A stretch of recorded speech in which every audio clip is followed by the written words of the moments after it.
Você senta na noite de domingo e escreve 10 tarefas para segunda. Na segunda você faz 4 e olha, você trabalhou o dia inteiro, não ficou parado 1 minuto.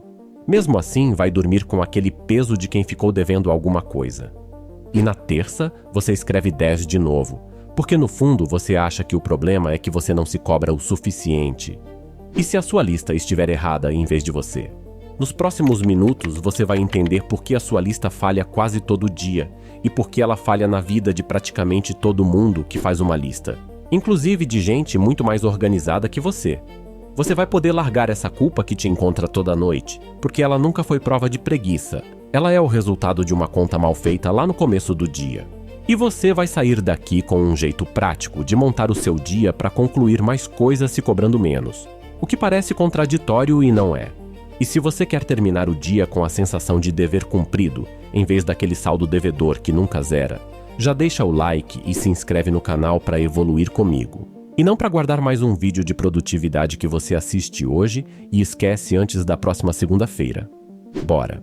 Olha, deixa eu te falar a real sobre o que a gente aprendeu a acreditar aqui. A ideia que está na cabeça de quase todo mundo é que quem entrega mais é quem se cobra mais. Que a cobrança é combustível, que aquele aperto no peito na hora de dormir tem alguma utilidade. Que ele é justamente o que vai te fazer levantar amanhã disposto a dar conta do que ficou para trás. Então você transforma a culpa em método. Termina o dia fazendo a contabilidade do que faltou, se cobra por isso e no dia seguinte pede mais de você mesmo. E essa crença parece certíssima, porque de vez em quando ela funciona. Você já viveu aquela véspera de prazo em que o medo bateu, você sentou e resolveu em 3 horas uma coisa que estava arrastando fazia 2 semanas. E aquilo ficou registrado em você. Aquela experiência te ensinou que pressão produz. E desde então você tenta reproduzir aquilo artificialmente, todo santo dia, colocando na lista mais do que cabe para criar uma pressão que te empurre. Só que essa conta tem um problema que aparece com o tempo. Pressão de véspera funciona porque é rara e tem prazo real do lado de fora. Quando você fabrica essa pressão todo dia, ela deixa de ser empurrão e vira ruído de fundo, aquele barulhinho constante de estar em falta que te acompanha do café da manhã até a hora de deitar. E aí acontece o contrário do que você queria, porque quem vive em falta consigo mesmo trabalha com medo, e medo faz a pessoa evitar a tarefa difícil, adiar a decisão, ficar circulando nas tarefas pequenas que dão alívio rápido. Tem uma coisa ainda mais importante nessa história, e é onde a maioria nunca olha. Quando você chega no fim do dia e faz 4 de 10, você julga o seu esforço. Você não julga a lista. A lista é tratada como se fosse a medida certa e você fosse o desvio. E olha só o tamanho da injustiça nisso, porque aquela lista de 10 itens foi escrita por uma versão sua de domingo à noite, descansada, otimista, sem noção nenhuma do que a terça-feira ia trazer de telefone tocando, de gente pedindo coisa, de tarefa que parecia de 20 minutos e comeu 2 horas. E o que acontece de verdade é bem mais simples do que você imagina, porque você não erra o plano por preguiça. Você erra o plano porque estimar tempo para menos é o normal da espécie humana, e não uma falha do seu caráter. Todo mundo faz isso o tempo todo, em coisa pequena e em coisa gigante. Pensa na última vez que você foi mudar de casa e achou que resolvia num sábado. Pensa na reforma do banheiro que ia levar 2 semanas. Pensa naquele trabalho que você jurou que dava para terminar na véspera. A gente sempre calcula o dia perfeito, aquele em que nada atravessa, e depois vive o dia real, aquele em que tudo atravessa. E se você acha que isso é coisa de quem é desorganizado, deixa eu te contar um caso que resolve a discussão. Em 1957, a Ópera de Sydney foi orçada em cerca de 7 milhões de dólares, com a entrega marcada para janeiro de 1963. Ela foi inaugurada em outubro de 1973. 10 anos depois do prazo prometido, e custou 102 milhões de dólares. Não foi um amador distraído que fez essa conta, foi um governo inteiro, com os melhores arquitetos e engenheiros do mundo, com dinheiro e com todo o tempo disponível para planejar direito. Mas você nem precisa de um caso famoso para saber disso. Você sente na pele toda semana. Se eles erraram nessa proporção, com tudo a favor, a sua listinha de terça com 10 itens não tinha a menor chance de fechar. E isso muda o lugar da culpa, porque você para de ser alguém que falha na execução e passa a ser alguém que estava usando uma régua quebrada para medir o próprio dia. Presta atenção nessa parte, porque é ela que dá o alívio de verdade. Se errar para menos fosse aleatório, não teria conserto. Só que não é aleatório, é previsível, acontece sempre na mesma direção e coisa previsível a gente corrige no desenho. Você não precisa se cobrar mais para caber 10 tarefas num dia de 8 horas com 3 interrupções. Você precisa parar de escrever 10. E aí eu preciso ser bem claro contigo sobre uma coisa antes da gente seguir, porque esse é o ponto em que o papo pode descambar. Tirar a cobrança não é tirar a entrega. Não é isso que a gente está fazendo aqui. A meta continua sendo fazer o que precisa ser feito e fazer bem. O que sai da conta é o castigo do fim do dia, que não produz nada, só corrói. Menos tarefa planejada e mais tarefa concluída é essa a troca. Então vamos para a parte prática, porque entender isso e continuar montando o dia do mesmo jeito não muda nada na sua semana. Eu vou te dar o redesenho da sua lista, do jeito mais simples que dá para explicar, e você consegue aplicar já hoje à noite. A primeira mudança é descobrir quantas tarefas cabem no seu dia de verdade. E isso não se descobre pensando, se descobre olhando para trás. Pega as últimas 2 semanas e responde honestamente quantas coisas de peso você realmente concluiu por dia. Não o que você planejou, não o que você gostaria, o que ficou pronto. Provavelmente vai dar 2, às vezes 3.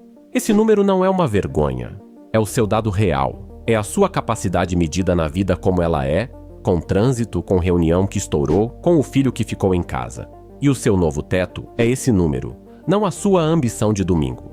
A segunda mudança é separar 2 listas que hoje estão embaralhadas na sua cabeça. Uma é o depósito, o lugar onde mora tudo que existe para fazer algum dia. E essa lista pode ter 40 itens sem te fazer mal nenhum, porque ela é memória e não é compromisso. A outra é a lista do dia, e nela entram no máximo 3 coisas, sendo uma delas a principal.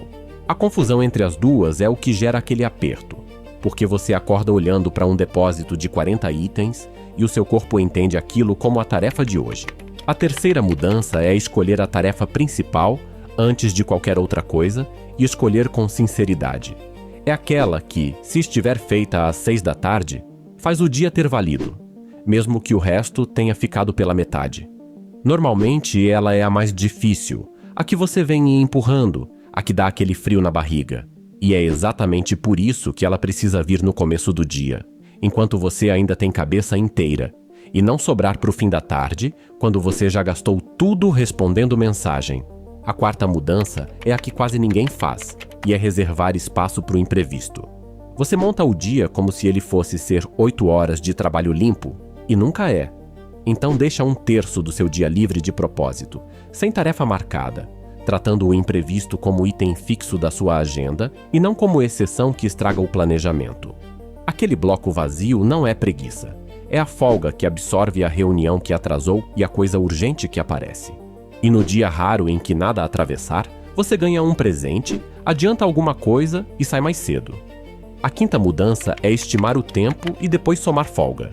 Sempre que você olhar para uma tarefa e pensar que leva 1 hora, reserva 1h30 ou 2 se ela depender de outra pessoa. Você vai achar isso exagerado nas primeiras vezes e depois de 1 semana vai perceber que está batendo certo, porque a sua estimativa nunca incluiu abrir o arquivo, procurar a informação que faltava, esperar a resposta de alguém. Quando você dá a folga na frente, o dia cabe.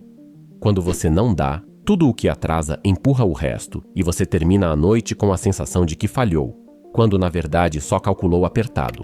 A sexta mudança é o fechamento do dia, e essa é a que tira a cobrança de circulação. Hoje você fecha o dia contando o que faltou, e essa contagem é o que te faz deitar mal. Então, inverte a ordem da conferência. Antes de encerrar, escreve as 2 ou 3 coisas que você concluiu, por extenso, no papel ou no celular, tanto faz. O que sobrou não vira dívida, volta para o depósito e amanhã concorre de igual para igual com as outras. Você vai estranhar no começo, porque escrever o que foi feito parece se elogiar de graça. E não é. É só parar de mentir para si mesmo por omissão, porque você trabalhou de verdade, e registrar isso é registrar o que aconteceu. E a sétima mudança é a regra para o dia que der errado, porque vai dar. Vai ter o dia em que nem a tarefa principal sai, o dia da dor de cabeça, o dia em que a casa inteira precisou de você. Nesse dia, a única coisa que você não pode fazer é compensar dobrando a lista de amanhã. Compensar é a cobrança voltando disfarçada de organização, e ela quebra de novo o plano do dia seguinte, o que gera mais atraso e mais culpa, e você entra na roda de novo. No dia seguinte de um dia ruim, você faz uma coisa só, a principal, e pronto, você voltou para o ritmo. Agora deixa eu responder à objeção que está martelando na sua cabeça desde a terceira mudança, porque eu sei que ela está aí. Você está pensando que 3 tarefas por dia é pouco, que a sua vida não permite isso, que tem gente contando com você e que você vai ficar para trás. E eu entendo, mas repara no que acontece hoje com as suas 10, porque você não faz 10, você faz 4, se dispersa entre as outras 6, troca de assunto o tempo todo e ainda paga o preço emocional de ter falhado. Trocar 10 planejadas por 3 concluídas não é fazer menos, é fazer a mesma coisa parando de mentir na hora de escrever. A quantidade de trabalho que sai da sua mão num dia é definida pela sua energia e pelo seu tempo, nunca pelo tamanho da lista. A lista só decide como você vai se sentir no fim. Tem uma segunda objeção que também é justa, a de que existem semanas em que a demanda é maior que a sua capacidade e não tem redesenho que resolva. É verdade, existem. Nessas semanas, o que muda não é a lista. É a conversa que você precisa ter com as pessoas envolvidas, avisando antes que aquilo não cabe no prazo.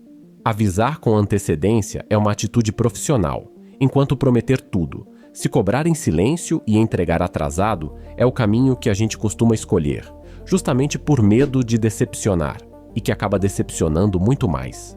E olha, tem uma coisa que eu preciso ser honesto contigo sobre esse processo. Você não vira uma pessoa tranquila e produtiva na primeira terça-feira. Nas primeiras semanas, você vai escrever 3 tarefas e o seu impulso vai ser acrescentar mais 2 assim que amanhã render bem. E às vezes, você vai ceder e vai quebrar a cara de novo, e isso faz parte do caminho. O que muda não é você acertar sempre, é você parar de tratar o desencontro entre o plano e o dia como um defeito seu. Porque no momento em que isso vira um problema de desenho, ele passa a ter conserto. Porque a verdade maior aqui é bem maior que lista de tarefas. A gente foi ensinado a acreditar que a cobrança é o que mantém a pessoa em pé, que sem aquela voz apertando por dentro você viraria alguém acomodado. E é o contrário do que acontece. A cobrança constante não te faz produzir mais. Ela te faz produzir com medo. E o medo faz você fugir justamente da tarefa que importa. Quem entrega de verdade, de forma sustentável, ano após ano, não é quem se maltrata melhor.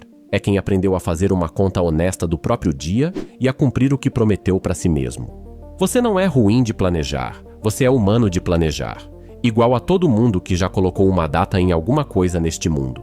E como esse erro é conhecido e sempre aponta para o mesmo lado, dá para corrigir no papel, na hora de escrever a lista, em vez de corrigir no tribunal da meia-noite. Menos itens na lista, uma prioridade clara, espaço reservado para o imprevisto e um fechamento que conta o que foi feito em vez do que faltou, e o método é só isso mesmo, não tem mistério nenhum escondido atrás. Então hoje à noite, quando você for montar o dia de amanhã, escreve 3 coisas e circula a principal. Amanhã você cumpre e deixa o resto voltar para o depósito sem drama nenhum.